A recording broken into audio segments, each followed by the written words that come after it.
The discovery came on a Tuesday, buried beneath 3 kilometers of ice on Europa. The excavation team had been drilling for weeks, following unusual energy readings that pulsed through the frozen moon's crust like a heartbeat. When their thermal lance finally broke through into the vast cavern below, nobody expected to find a Starship. Dr. Elena Vasquez pressed her face against the observation window, watching the massive hull emerge from the ice as the heating units worked their magic. The ship was enormous, easily a kilometer in length, its dark metal surface covered in intricate geometric patterns that seemed to shift and flow when observed directly. Most unsettling of all, it appeared to be intact. Initial scans show the vessel is approximately 12,000 years old, announced Dr. Marcus Redd, the expedition's lead archaeologist. The hull composition is unlike anything in our databases. It's not human, but it's not matching any known alien materials either. The Galactic Council had been surprisingly cooperative when humanity requested permission to study the find. The Altarians, with their crystalline intellects, offered theoretical support. The Vegan Collective provided advanced scanning equipment. Even the usually reclusive Centauri Federation sent observers. Everyone wanted to understand what civilization could have built such a marvel. For 3 months, the best minds in known space worked to penetrate the ship's secrets. The hull proved impervious to conventional cutting tools. Quantum scanners revealed vast internal chambers, but couldn't determine their purpose. The geometric patterns on the exterior seemed to be some form of writing, but linguistic experts from 17 different species couldn't decode a single symbol. Captain James Murphy, the mission's military liaison, grew increasingly frustrated with the lack of progress. "We've got the most advanced technology in the galaxy pointed at this thing, and we can't even find a door handle," he complained during the weekly briefing. The breakthrough came from an unexpected source. Lisa Chun, a junior communications specialist, had been running routine signal analysis when her equipment detected something extraordinary. The ship was emitting a low-frequency hum, barely detectable. It seemed to respond to nearby conversations. "It's like it's listening," she explained to the assembled team. "Every time someone speaks within 50 meters of the hull, the frequency shifts. It's subtle, but it's definitely reacting to vocal patterns." Dr. Reed leaned forward in his chair. "Are you suggesting this vessel responds to voice commands?" "Not exactly. I've tried speaking directly to it in dozens of languages, human and alien. Nothing happens. But the pattern analysis shows it's definitely processing spoken words somehow." The alien observers were skeptical. Ambassador Vex of the Altarian Science Council expressed doubts through his translation device. "Our vocal analysis systems are far more sophisticated than human speech.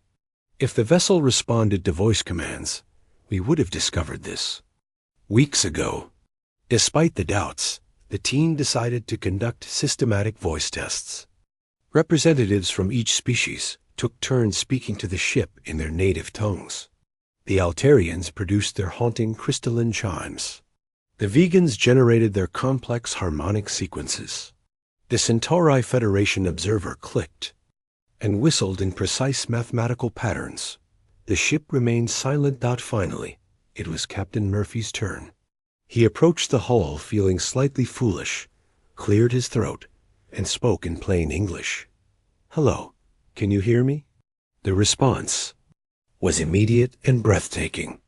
The geometric patterns on the hull blazed with brilliant light, cascading across the surface in waves of blue and gold.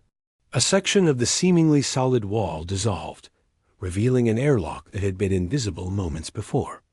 The assembled scientists stood in stunned silence.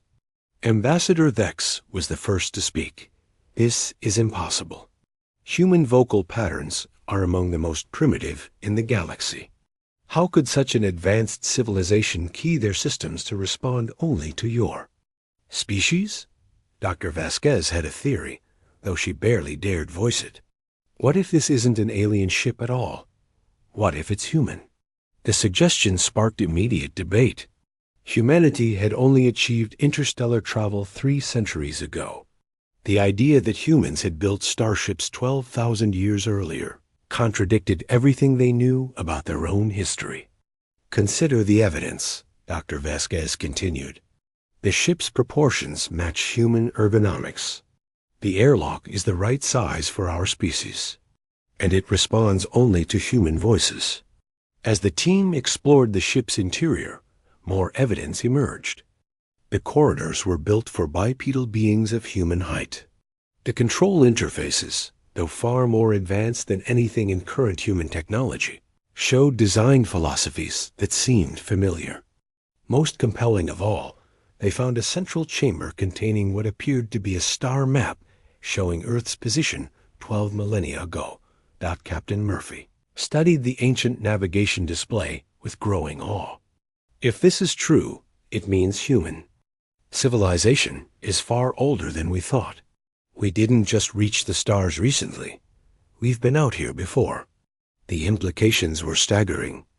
If humans had possessed advanced starfaring technology 12,000 years ago, what had happened to that civilization? Why had humanity apparently forgotten its cosmic heritage, regressing to a pre-technological state before slowly climbing back to the stars? Dr. Reed found partial answers in the ship's memory banks. The data was fragmentary, but it told a story of a great catastrophe that had forced the evacuation of human colonies throughout the galaxy. The ship appeared to be one of many vessels that had been hidden away, waiting for the day when humanity would return to reclaim its birthright dot. As news of the discovery spread, the galactic community struggled to process the revelation. Humanity, long considered one of the younger spacefaring species, had apparently been among the first to travel between stars. The ancient starship was proof that human voices had once commanded fleets that sailed the cosmic ocean.